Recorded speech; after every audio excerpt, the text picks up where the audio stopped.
Welcome to the Powerful Podcast, where you will learn the marketing, strategies, and beliefs to grow your dream business. Totally possible, and I'm so excited to share this with you. I'm Almira Bardai, and I grew and scaled my own business from zero to multi-millions and sold the business. And now I'm here to teach you exactly how to grow and scale your business from 6 to 7 figures and more with ease, simplicity, joy, and fun with, of course, strategy, mindset, and marketing to take you to that next level. Welcome back to the Powerful Podcast. And we've been doing a lot of talk about somatic, getting into your body.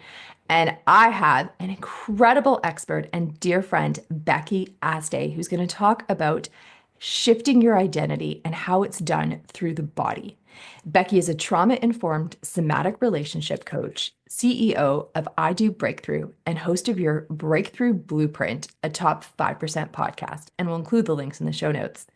After a decade of trying every mainstream healing modality to save her marriage, Becky still found herself separated, 2 kids in, and on the brink of divorce. In a last-ditch effort, she discovered somatic work, the unconventional game changer that took her marriage from dying to thriving in less than a year. Now, Becky's on a mission to get this into the hands of every woman possible. Betrayal, addiction, abandonment, abuse, whatever you survived, your body keeps the score. Becky helps you clear those blocks for good. And the other thing that Becky is going to share with us is really about her story and how she created this extraordinary identity shift in herself. And I'll let you tell the story about, going from super achiever, working in the cosmetics industry, setting up your own beautiful coaching program, going from, I think when we met, it was 2,000 Instagram followers, and now you've got over 35,000. And I remember when you started the podcast, and it's now a top 5% podcast.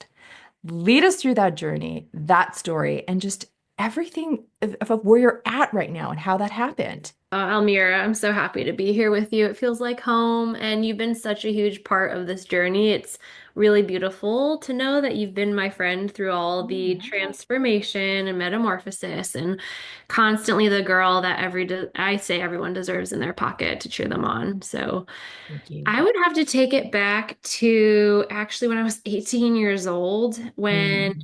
my dad suddenly passed away. He had a heart attack at 57, and it was my first week in college. And I remember getting the news and going into a trauma response. It was like, the room closing in on me, couldn't breathe, felt dizzy. It was the first really big trauma in my life. And I remember this was down in Virginia. My family's from Connecticut. So my aunt who lived in Virginia came to my dorm room and said, "Do you want to come home with us? We're here for you." And I said, "No, I need to go to class." It Mm. was just this response of, I gotta keep going. Because when I got the news, my mom actually on the phone call, she said, "Becky, Daddy died last night, but you can't quit school. You have to keep going. You have to make him proud." So little did she know that set me on the track to a 10-year hyperachieving trauma response that began with those first moments when you'd think, what are you doing going to class? Like, Mhm. go take care of yourself. Yeah, Yes. that was the beginning of some deep self-abandonment. Thinking like, I need to make daddy proud. Oh my God, I don't know. I'm just in survival mode. So through college, the overachieving, the constant productivity, the constant movement, and busying myself, honestly, to deal with the grief because the pain was so overwhelming and flooding to my system, and I didn't know how to resource any safety to be with it and process it. So I was doing the best I can, thinking I'm doing well. But then outside of college, I get married really young outside of school. I was 21, my husband was 23. And I saw this same energy kick into my marriage and kick into my career. So fast forward 10 years into marriage, about 11 years post graduating college, I find myself at the top of my career, top 2% of the company, had earned all the accolades, had achieved, and everyone cheering for me, saying, "Wow, can't get much better than this." Yet behind closed doors, my husband and I were separated. We were on the verge of divorce. We had 2 young kids. And I felt like I was living this nightmare. I was like, on the outside, it all looks shiny. And then on the inside, I can't even be with myself as I lay my head on my pillow at night. I feel terrified of what's next in life. This is my worst nightmare, losing my marriage. So fast forward again, during that time of separation and nightmare upheaval, I stumbled upon somatic work for the first Mm-hmm. time. I had tried a ton of healing in that decade before, from traditional talk therapy and couples counseling, every book and podcast and you name it that I could get my hands on. I was like, I'm determined to figure out the answer of why I feel so anxious and why my marriage is getting worse no matter how much effort I put in. Mm-hmm. So it wasn't until that we were literally on the verge of divorce, I find online on Instagram a coach. That was my first introduction to somatic work. And so spoiler alert, can get into the details in between, but that ended up taking my nightmare of a life and dying marriage into a season of real healing, actual progress that lasts, and it changed the trajectory of everything. My husband and I are now together and thriving despite so not being perfect. I'm very open about that. Happy to share what we still are working through, but night and day difference. I'm thrilled with where our relationship is at. And I'm in a completely different career, one that I swore I would never jump ship from. And it is relationship coaching because I was like, there's no way I'm keeping this to myself after what Mm-hmm. I need to get this out to any other woman who's in a similar spot as me and save them a decade of unnecessary, frustrated effort. So here I Mm-hmm. am today, loving what I do and really grateful for connecting to people like you. I love it. I love it. And to be clear, I just want to go back to how you were feeling when you got the news about your dad. You were talking about the sensations in your body. And that is so much of the somatic work or the awareness. It was funny. I was on AI helping me write a caption for the podcast marketing. I love AI for this stuff, but it was saying how the body speaks in sensations. And I think that is such a new language for us. And to get our heads wrapped around the sensations and the things that are happening in our body, and to be able to use that language or movement or moving things through the body. In some ways, it's the Wild West, but it is the truth of being able to reconnect to ourselves and to be able to heal. So, people obviously need to check out your program and stuff, but can you give us a taste of what the your program looks like or somatic healing was like for you? I know there was yoga or chakras or things like that. What does it actually mean to heal your trauma, getting into the body, the somatics? What does that look like? So, just starting with what people are more familiar with, if you are trying to heal your trauma or heal a relationship, the typical things you do try are, talk therapy and the podcast, the books, the mindset work, EMDR, and all that stuff's great. I still am an advocate and personal user Yep. of those things, but it's very limited. It is very cognitive, it's very intellectual, it's just from the neck up. And so when you learn about the nervous system, not to be a full geek, but I'm going to geek Oh, out for geek out. I love the Okay, geeking. cool. So our nervous system has a big nerve. It's the second biggest nerve in the whole system called the vagus nerve. And it runs from the base of the skull to the bottom of the spine. And this is the superhighway of information in our body. It's where all the chemical messengers, most of them travel from our brain to our body to our brain. Now, only 20% of those messages go from our brain to our body, but 80% go from our body to our brain. So, all that to say, all the things that I just listed that most of us go to first, it's all great and we may feel some progress, but many have found in our generation, why do I get bursts and tastes of it feeling good, but then it feels like all the progress goes away? Or why do I feel like a salmon swimming upstream? Mhm. And so, what somatic or nervous system work taps into is that 80%, everything from the neck down, learning to leverage the natural direction of the nervous system and the messages that are being sent. And so it's learning how to find safety in the nervous system, whereas most of us in today's society are caught in one of the F word responses that people Mhm. are familiar with, the fight, flight, freeze, fawn, flop. It's all the somatic F bombs. And our nervous system is meant to go into those states in moments, but also it's designed to come out, to not get Mm. stuck. So the problem is most of us are stuck in one of those states and we're trying to get out by mindset work or talking or listening for answers. And we're wondering why we can't get out. Why can't I breathe deeply? Why can't my mind stop racing? Why can't I connect with my partner? Why can't I sleep through the night? And what somatic work does is it goes into the body first and learns how to be with the sensations, how to move back into a regulated nervous system, how to complete trauma or release it from the body, and we can get into more of that. But somatic, just think body. It's the root word soma, meaning body. I love it. And what I love about when you speak is you just make it so approachable. And I think also, we're in a society where we've been taught to think from what we call masculine energy or the logic or the healing or the talk therapy, and it's endless. It's absolutely endless.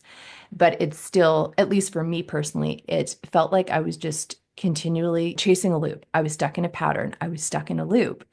And when I'd gone through enough healing after quite a few crisis points in my life, that when I went into the healing, or I could like just get into a place where I could calm down and almost depersonalize the nervous system and be able to look at it as something separate to me because my body was in such freaking out and fear, given the situation that I was in, like, fear of my life. But what I could slow down just a little bit to be able to look at the nervous system, it's almost like I could see my body just going in circles, or like my nerves just going in circles, and being able to just sit with that and with the sensations and say, also, it's okay. I don't need to change anything. I just need to kind of have a conversation with it and feel the sensations. And it's just literally trying to close a loop.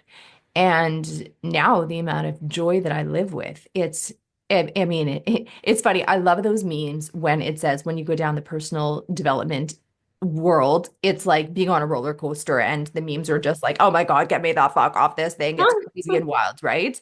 A mutual friend of ours, Anna Marie, and I were always sharing those memes, and we're like, oh, thought of you. So it's a wild ride, but yes, when you do get to the other side, and it's not even about getting to the other side where it's perfect. It's just, like closing that one, and there's small, soft, eventually soft, places to land. And then when you really are on the other side, whew, like, yeah, I actually do feel Mhm. great. And it's wonderful, but it's kind of a wild ride to get there. Yeah, I love what you said, soft places to land. And I know both of us and a lot of the women we are used to connecting with over the years don't really know soft. We know how Hmm. to go No. fast, hard, high achieve, accomplish. And so it actually feels really threatening at first to think going soft. We think if I go soft, I'm going to be lazy and I'm Hmm. going to lose all the momentum and I'm going to be poor. And Hmm. it really took seeing examples in my life, like our mentor, Kelly Brock, like, whoa, she went soft, so to speak, not, losing her masculine energy, Hmm. but having a more balanced Yeah. approach. And Yeah. she didn't go broke and homeless. She Yeah. actually seemed really happy. Yes. And she expanded, and then that's where the expansion is. And again, I love quotes, obviously, but it was saying, because I work with clients to grow their business from 6 to 7 figures, but it's not just through the doing and the strategy. It's like the opening up, the dreams, the creation. What is it that we want? And there's that saying that what got you to 500,000 is not going to get you to 1 million. And yes, that's true of the strategy behind it and, cash flow and revenue and things like that. But it's also about the person that you are. So if you are continually that person who's holding on to that roller coaster bar and freaking out, you're just going to stress out your system. You Mhm. are going to head to burnout. Definitively, you will go to burnout. You are not going to be happy with the business and where you are. And you just, you ache for soft, but there's that fear of, if I take my foot off the gas pedal, what will happen? I need to keep going, but it's actually about the slowing down and the softness that will allow you to actually enjoy it and have the capacity in the mind and the brain in your life to be able to do that level of growth. And, again, when I was on a call with our mastermind in Kelly's mastermind group, Conscious Leader Collective, I was speaking in a breakout room with one woman, and she was saying, soft things don't break. And I thought, wow, because it's true. And we are taught to believe that we have to be strong, but also, what is the definition of strong now? And strong is actually the softness, the capacity to sit with it and being able to hold it. And I was just like, It's Mhm. mind blowing for those of us who've just been on our masculine or in achieving. And just like, I'm just not interested in that way anymore. But, I would love to just like sit in the feminine. And me and my girlfriend joke that we just want to be billionaires and sit by the pool all day, which is frankly the truth. We want just that level of softness. Who doesn't want it? But you can have both. You're still able to have that achiever, that getting the things that you want, but just in a different way.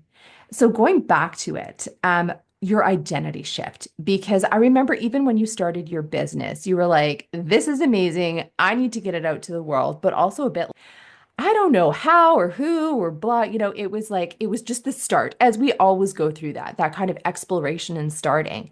But look at what happened. So obviously there's an identity shift there. But what happened? How did you get there? And it's also been explosive growth, which people are like, this is amazing. I want it too. But the piece, and funny or as well, Emily Nahazel, I just had her on the podcast last week, and she was saying that the identity shift actually happens in the body. So tell us about that, and also a little bit more about that growth and expansion journey of yours. Well, I love Emily, and Mhm. it actually started with Kelly, the shift. And Mm. so it was that feminine piece that I was missing, and it Mm. was tapping into my body's wisdom. It was a master class that she put on when I was at the height of my career. But I had gone through what we went in our marriage and started to experience the breakthroughs and the miracles and the ideas starting to come up of, gosh, what if I did this for other women? I started looking at my coach, not just as my mentor that I had invested in, my somatic coach, but I started looking at her like, I think I would love to do what she's doing. But I was terrified. I had built so much security, and my whole friend group was in my old career, and people were definitely expecting me to stick around. It was pretty taboo to walk away at that time. And so I remember Kelly guiding us through a body intuition visualization. And it was tapping into the energy and the body posture and even the clothing and the whole image of who I was meant to be 4 months from now and then a year from now and at the end of my life. And Kelly's big on this, but it was the first time I got clarity on, whoa, that woman that comes to mind through this guided visualization, she breathes much deeper than the woman existing now. Mm. Her shoulders are way more relaxed. Her heart is more full and satisfied. She's very relaxed in her muscles and not snapping at her kids. And gosh, she sleeps through the night. Yeah. And this is what she's doing in this vision that comes up. These are the people that are around her. This is who she has let go of. This is who she has hooked to her hip more. And so a lot of details of this picture started to form.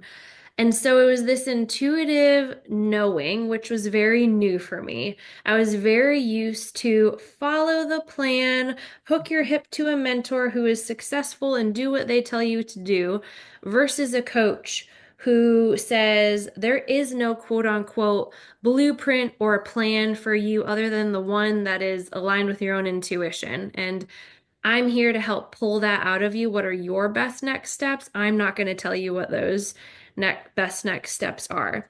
So, as much as it felt like a new risk, it also felt so peaceful and so right because for the first time ever, it was this God nudge of, I think this is actually what I'm meant to be doing. So, practical steps was I just started showing up and talking about online what was lighting me up.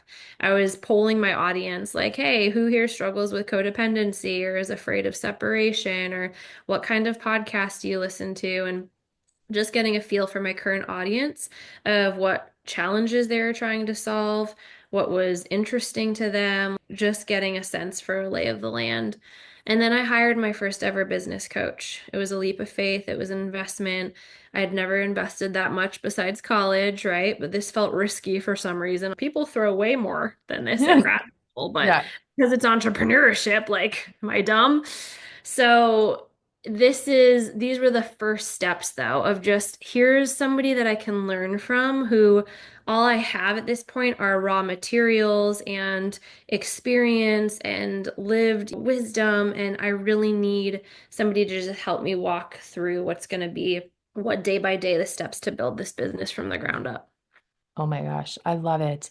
And as you did this. And I think part of it is you were so intuition led and doing your soul work, which I think guided you and your message. And I think also, I know the situation so many of your clients have been in because I was part of your program. And it's like you're speaking to a lot of women who are experiencing this. And I've seen them become more sure of themselves, have more boundaries, lose the codependence. I think that's certainly one thing in our nervous systems that it's more attuned to your partner than you are to yourself and what your needs are. And being able to come back to themselves and coming home to themselves to be able to stand in their own power and then ultimately be able to make the shifts of how they desire to lead and to guide their own lives. Like it is a full identity shift, going through the trauma first to becoming powerful in their own right. And when you work particularly with clients who've experienced trauma, is it easier, harder, more shit to deal with? Or is that just like, I'm so done with this shit, I'm just ready for change right now?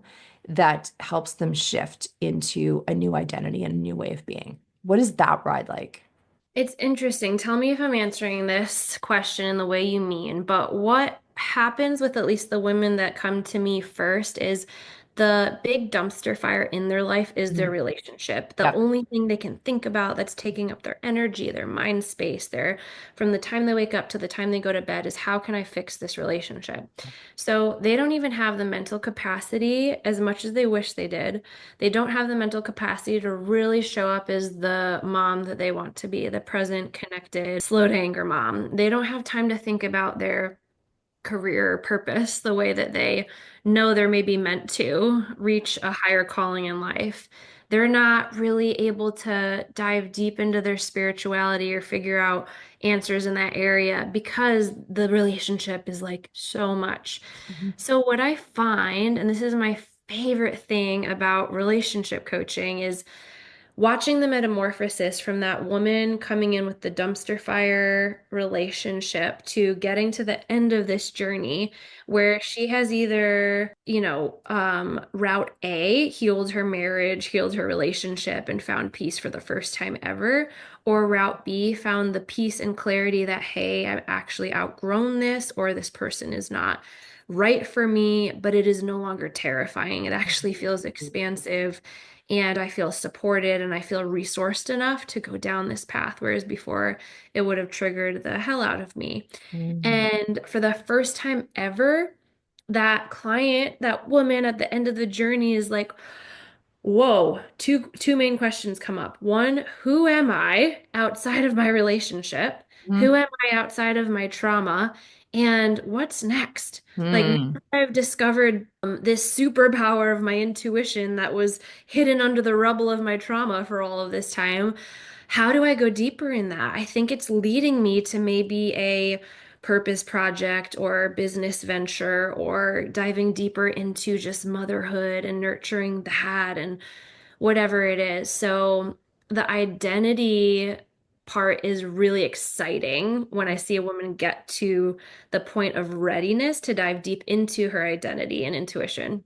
But she also needs to be able to get there. And that's the white knuckling part of it sometimes to get to that level of peace. It's the work in between, right? To get Yeah. her there. It's a Yeah. lot of what we were talking about, the soft, slow, yet potent coming back home to your body, learning safety in your nervous system, moving trauma out. And on the other side of that can be the fun part, Mhm. the who am I? What is next? Yeah. And is that where the identity shift is like starting to have fun, getting into your intuition, starting to dream again?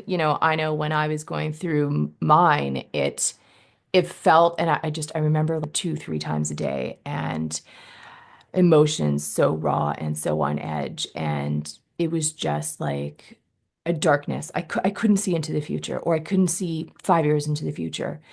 And then all of a sudden, when I started to go through a healing process, or as at a part of my point of my life when I could go through it, I started to be able to dream again. It's almost like the chemicals in my brain were allowing me to dream.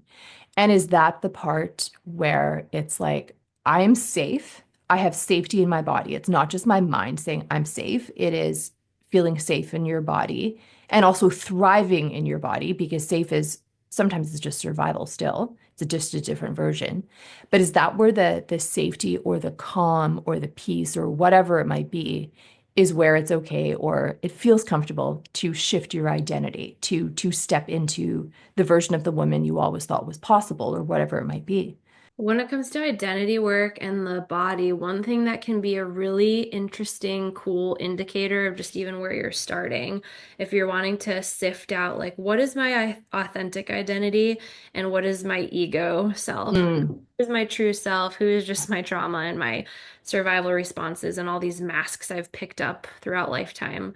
A place to start is your actual body posture. You can learn so much by the way that you hold yourself. So I know in the course, right, Root to Rise that you went through, module 3, we get into body posture and how if we have this concave, slumped shoulders, hiding ourselves kind of posture, that is not for no reason. That means we've been through something at some point in our life where we learn to hold ourselves more covered and not show all of us, not feel confident enough to either speak our truth or really show up with yeah, confidence, self-assurance. And so it's learning that, yeah, as children don't start out that way. Children are, you can see them if they haven't had an early, deeply traumatic childhood, they have this beautiful posture where it's nothing to prove, nothing to protect. They're just kind of this centered, upright, they flow, there's nonlinear movement, they're playing, they're jumping. But at some point, our bodies learn to self-protect because of what we've been through. So just really easy example, I went from the most flat-chested friend girl of all of my friends to all of a sudden junior year of high school. I'm like, whoa, double D at Victoria's Secret. Where did that come from? And I learned to start dressing with baggier clothes because it was drawing attention that felt way too fast, way too soon. Not ready for this, and guys making comments that made me feel uncomfortable. So the crossing of the arms, the concave shoulders, that was my like learned posture. Yeah. And so I was able to start there and see, hey, that's not really me. That's my more protective mechanisms. That is my safety system kicking in and survival system trying to keep me safe when true me feels safe to show all of her. So I'm not going to all of a sudden fast and hard open up my posture. That would feel like too much. But I'm going to learn how to feel safe in my own system to slowly get to a place where I feel like I have nothing to hide. Now, other women may be on the other end. It's their shoulders back, chest puffed out, still coming from a place of insecurity, but it's sending that energetic message of like, don't fuck with me. Yeah, yeah. I've maybe been hurt and I had to learn to posture myself this way so that I am sending the message that you don't cross my boundary. And so that is a wise way that her body has adapted to keep her safe. Yet it can send the message to people throughout the rest of her life that she's unapproachable or she's not warm or she's not inviting. And that's not what she wants or who she really is. And so looking at the body posture can help us see where the trauma started and go back and complete or heal what was there so that not you can go through life not hiding yourself, not trying to over assert yourself, but be in this grounded middle place of I am a human with nothing to prove, nothing to posture, no one to please. I am safe here just in and of myself. I love that so much. It's funny as you say that. I had my first real bullying experience when I was 6 years old. And as you were talking, I literally could see like my little girl slamming shut. And so when you talk about the younger child, even, I don't know what I was like before the, and partially because I was just so young.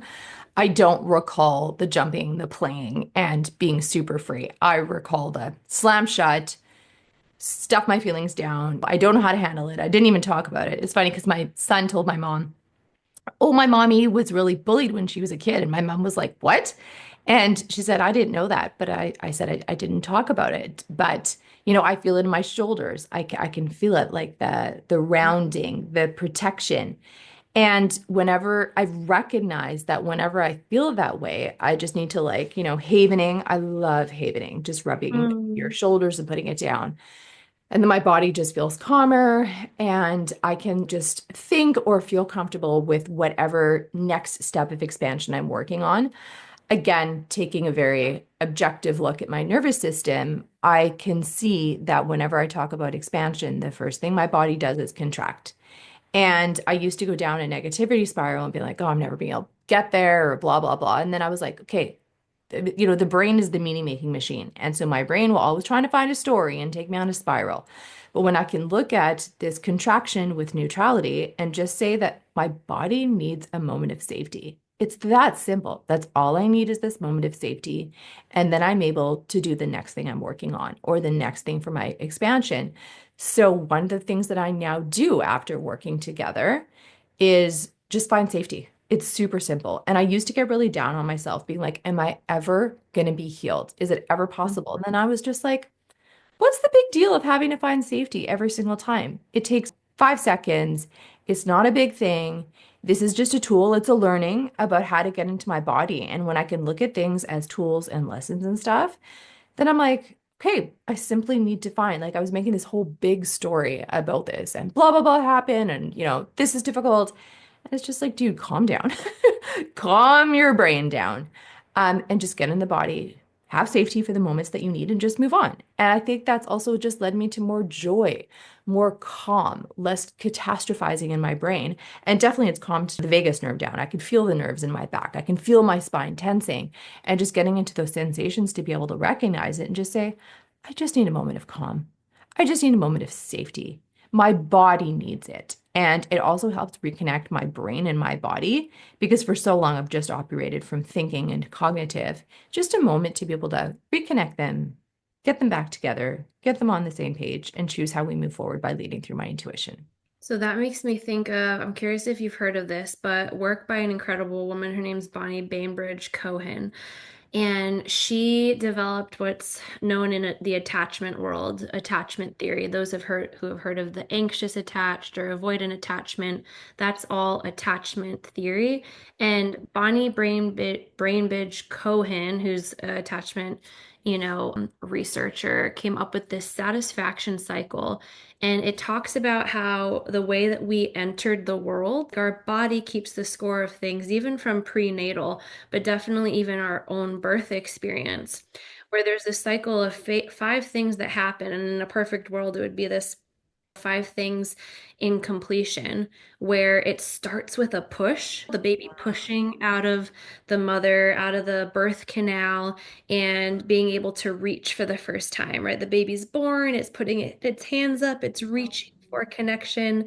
And then it takes hold, right, of whoever, the doctor, the mom that grabs the baby. And then it nurses, right? It's able to pull, is the next step, pull in nutrients, pull in milk. And then the final step is yield, where, I'm satisfied now. I did the push, I did the reach, I did the take hold, I did the pull, and now I can yield, which is just settle with satisfaction. I am safe. Now, not everyone's birth is that way. And this is such a fascinating area of research when it comes to body and identity conversation, because how this can show up even in our present day adult life. We'll take business, for example. For the longest time, I thought I have to struggle to be successful.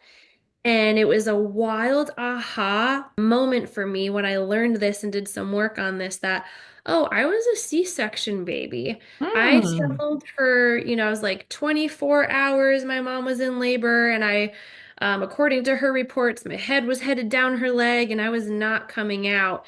And so they needed to cut me out, and that's how I got out.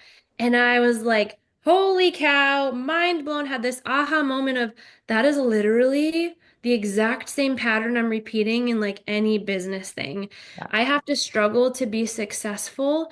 And ultimately, I feel like I can't make it, like really break through, until somebody comes and saves me.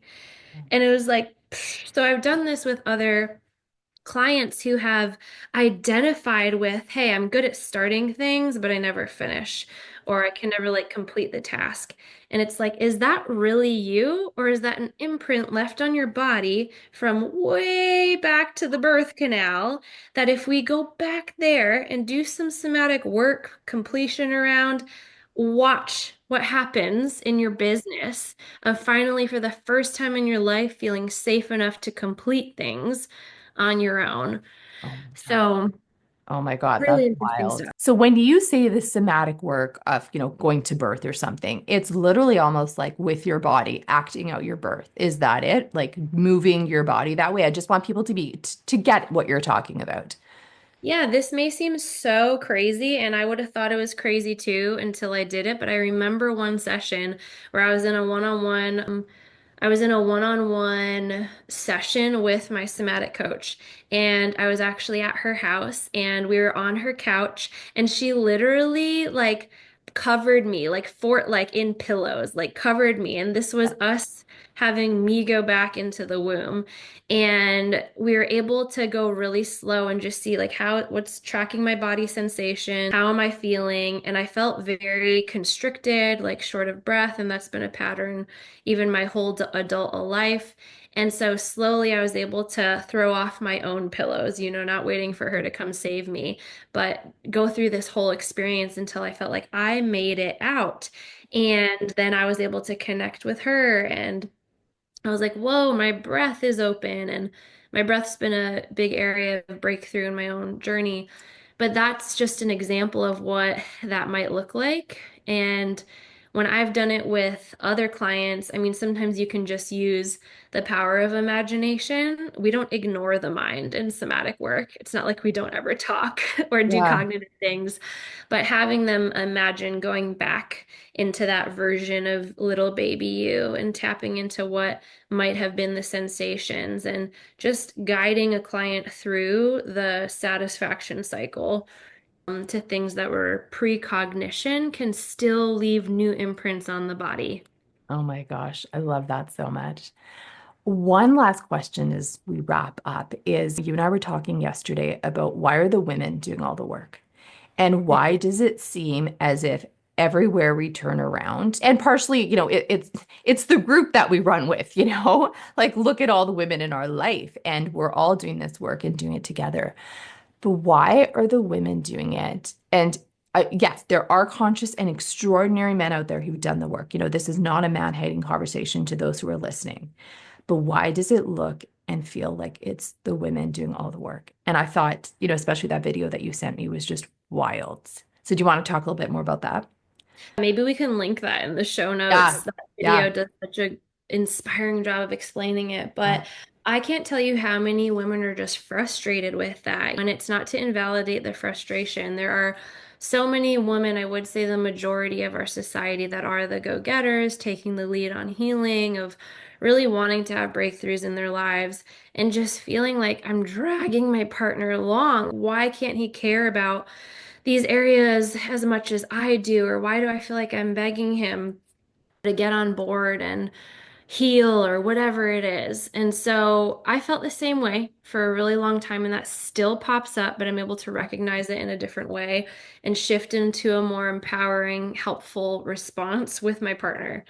But what I'll say is the frustration is real. But if you can take that as an invitation to reclaim your own power, that you can experience your own satisfaction, step into your own purpose, have your own breakthroughs, reclaim vitality, find power again without him on board, that's where it starts. yeah, And so that with Root to Rise, it's so much of an invitation to take focus off what the man is doing and reclaim your own power, because honestly, it's draining our energy just yeah, waiting for yes, them yes. and begging or nagging or ultimatuming or whatever. So what I say to every client is there are two best case scenarios that happen when you do this deep cellular spiritual somatic healing. Mm, Best case scenario number one, you heal on this deep level and you call him up. It's an invitation like he's never felt before. For the first time, you're not nagging, begging, criticizing, ultimatuming. You're just getting so secure in your own self and sending out this energetic vibe that I've got me and I'm happy regardless of if you're with me or not, but hopefully you come with me. And so, best case scenario number one, he wants a cup of whatever coffee you're drinking. Best case scenario number two, as you do this deep healing, you call him out. Really reveals like, hey, he either feels threatened by your growth or he's not resourced enough to feel safe in his own nervous system to join you at this moment in time. And at least it is made super clear. But you still win because you've finally stopped abandoning yourself Yes. and expecting him to be your fulfillment and your Yes. satisfaction. It's, Yes. whoa, I've become a queen either way. And if he's with me, great. If not, I'm now sending out a way different vibration. So if partnership is still on the table, if it's something I want in life, guess what? A way new level quality guy is going to be coming towards you after this kind of healing. Yes, especially like, powerful women, I often find self-abandon and still have the man on the pedestal. And I see it comes down to fucking Cinderella, right? And it's just, I love those memes. I mean, you can tell I spend way too much time on Instagram, but I love those memes on Instagram where it is about, Snow White. She's like dead, and then the beautiful prince kisses her. And actually, that is not romantic. That's sexual assault. I love those. Those crack me up.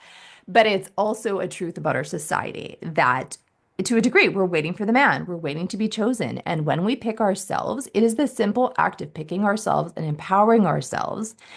And yes, there's a bit of guilt with it when it comes to being in a marriage. Like, we're still learning that one, or at least I find that I am.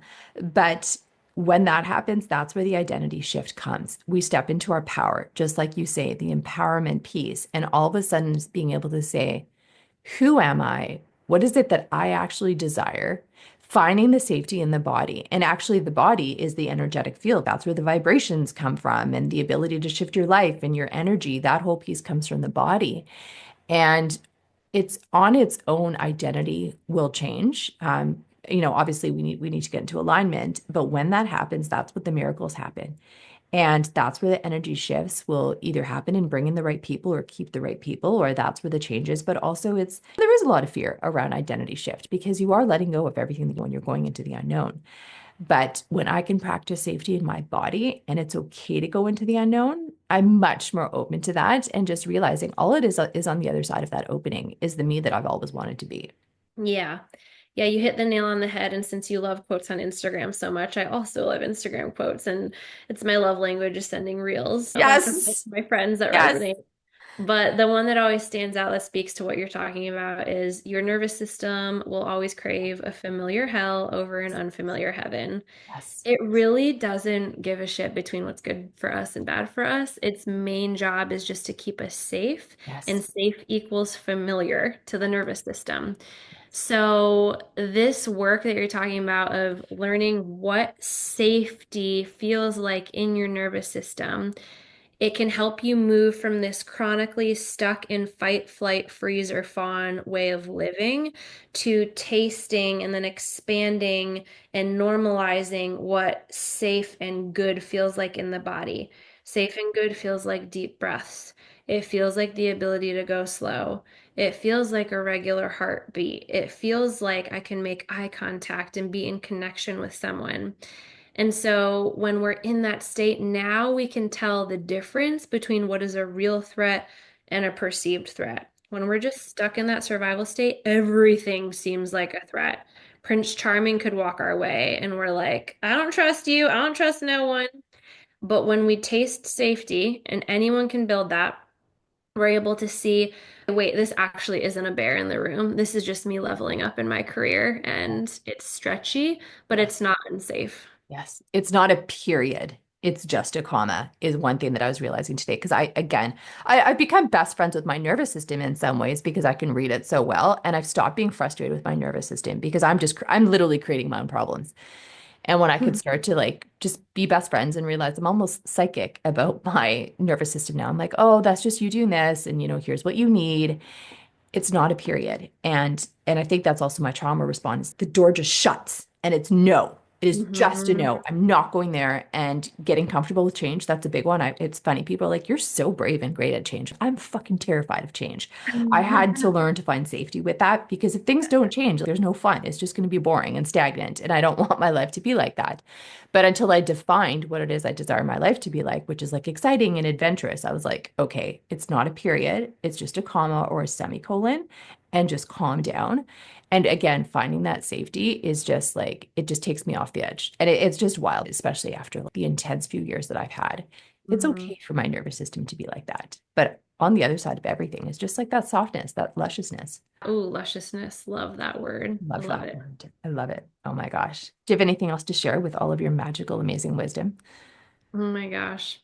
Well, just that I love you and whoever's listening, honoring the hell out of you for taking the time to listen to this episode and deposit into you. And I can't tell you how many little deposits it took for me to get to a point where I felt safe enough to start to embody this. At first, it did take the podcast episodes and just the intellectualizing and getting an idea for concepts like this before I felt safe enough and intuitively led enough to dive into it myself. So, this is you following your sacred breadcrumb if you are listening to this podcast. Mhm. And before jumping into application mode or, oh my God, how can I better myself after listening to this or Mhm. fix myself?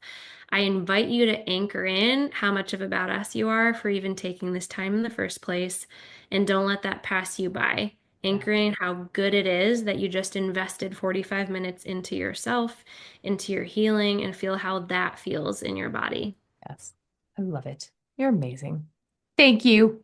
We're going to include all of Becky's details in the show notes. She is just a fountain full of information and wisdom, and also just being. That's where the identity shift happens as well, is that when you look at Becky's skyrocketing growth, it's not just what she did, it's how she be. That was a really, really big piece of it. And that is the identity piece, is how you be. That's where you magnetize. So all of you hyperachieving women out there are like, oh my God, I'm writing this down, and I'm writing down all of the 3 top things that I'm taking away from this podcast that I can do to be able to get to where Becky did in 2 years. Stop. Look at how Becky be. If you're watching this on YouTube, you will see how she be. And that's the first step. And then you can talk about the doing, but get to that be, that calm, that soft, that luscious, because that's also where the women be. And you will discover that vibrant, wild, luscious tiger, or, that princess, that queen, whatever your archetype is, but that's where she be. And that's where the expansion happens, in the softness. So thank you, my dear, lovely friend. I love you so much. Thank you for doing this and for sharing this. I love you too. It's a joy to connect with you. You're the best.